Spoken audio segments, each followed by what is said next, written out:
Welcome to Tex Murphy Radio Theater. When we last left our hero, Tex had been shocked to learn he was wanted for Chelsea's alleged murder. With the dual realizations that someone had set him up and the cops didn't mind, Tex boldly if stupidly returns to the site of his month-long nap, finding the house mysteriously vacant.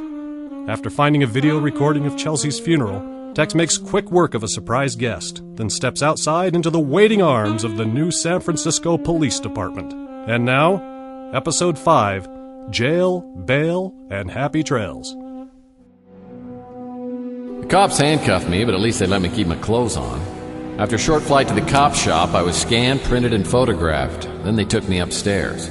One of them asked if I wanted some coffee, but I wasn't going to fall for that old trick. I was escorted into the interrogation room. The chair was as uncomfortable as I remembered, but it looked like the bare bulb was a fresh 60 water. I settled in for a battle of wills. 12 hours later, I was ready to confess that I'd kidnapped the Lindbergh baby.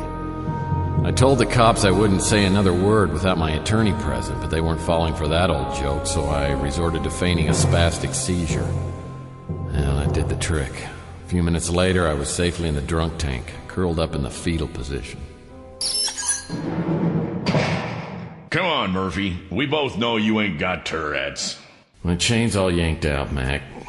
Go get someone else to pull your finger. Shut up. We gotta talk. Mac sounded serious. Either his hemorrhoids were acting up or things were somehow worse than I thought. We're gonna have to make this quick.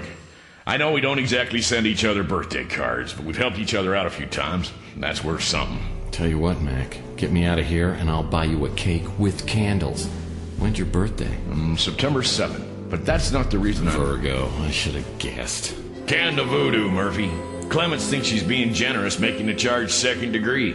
That's just because she knows you can't make bail. Well, that depends.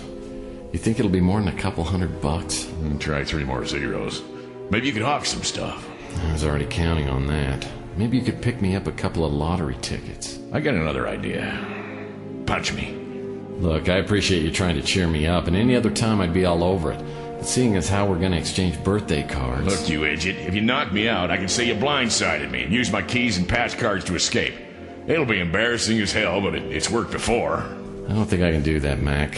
I'm a lover, not a fighter. That is what Chelsea said. Excuse me? Yeah, me and Chelsea used to hook up while you're out of town.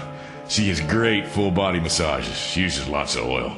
Of course, it takes more oil than it used to, but hell, we talk about you for hours and hours and laugh and laugh. And then we dress up like... Ow! Come on, Murphy! Is that all you got? We ended up going with Plan B. Matt gave me his keys and pretended I'd knocked him out. Things were finally looking up. Not only was I out of the pokey, but I'd gotten to punch out a fat-nosed bastard cop. On the downside, I owed him birthday cakes for life. And even if I managed to break out of the big house, I'd be on the lam forever. Or at least until I found my one-armed man. I crept down the corridor playing pass card roulette with Malden's keychain. As I reached an intersection, I paused at the corner. How did he make bail? He didn't, some friend of his. He's got friends? Yeah, stupid friends. And he's going to run like a cheap pair of nylons. Oh, I hate cheap nylons. If they were talking about me, well, it seemed too good to be true. Getting bailed out beat the hell out of a jailbreak. So I made like Elmer Fudd hunting Wabbit and tiptoed back to the cell. After some paperwork and a stern warning to stay within the city limits, I found myself in the passenger seat of Louis' Camaro. I'd pretty much decided the whole setup was connected to Chelsea and not me. I'd just been in the wrong place at the wrong time, as usual. I asked Louis if he'd mind making a quick stop at Chelsea's apartment at the Seven Gables. He waited out in the car as I climbed to the 3rd floor, stopping only once to catch my breath. I reached the door and was about to go to work on the lock when I heard something inside the apartment. The door was unlocked and I flung it open, catching a swarthy and guilty-looking fellow by surprise. Astro diablo. My suspicions were confirmed when the intruder bolted for the open window. I was right behind him. He managed to give me the slip, but I was able to catch a glimpse of the Nevada license plate on his speeder as it lifted off. I returned to the apartment and started my search with a large pile of mail on the floor near the mail slot in the door. Only one item caught my eye. A The new Victoria's Secret catalog. I decided to follow up on a hunch. Sure enough, the bottom drawer of a dresser in Chelsea's bedroom was packed full of lacy underpants and other sexy lingerie. More than ever, I wanted to find her alive and well. I continued to search her apartment until I found her diary. Hey, I'm a PI, and PIs leave no stone unturned. The diary was sealed with one of those chintzy locks, but it was a snap to pick once I found a pair of pliers. Dear Diary, tomorrow will be 1 year since I met Tex. Looking back, it's hard to believe I'd be interested in this smelly bum that passed out in my newsstand. I've made reservations at the Golden Pagoda to celebrate the anniversary, but I'll probably have to drag him there. He's hands down the most irresponsible man I've ever met. I know he likes being a PI, but I just don't think he's cut out for it. It seems like he gets beat up a lot and he never makes any money. I think he'd do so much better as a security guard or maybe a doorman. I just wish I knew what he thinks about me. He still wears his wedding ring. Maybe I'll ask him about it tonight. As usual, Chelsea was speaking in riddles. Did she like me or not? It was too confusing to think about, and I had bigger fish to fry. I continued my search, finding plenty of interesting things, but nothing related to Chelsea's disappearance. Not until I checked the vid phone, that is. Message 1, left 33 days ago. Hey, Chelsea, it's me. I'm out of bed now, but I cut myself shaving and the tourniquet won't stay on. I'll be there as soon as I can.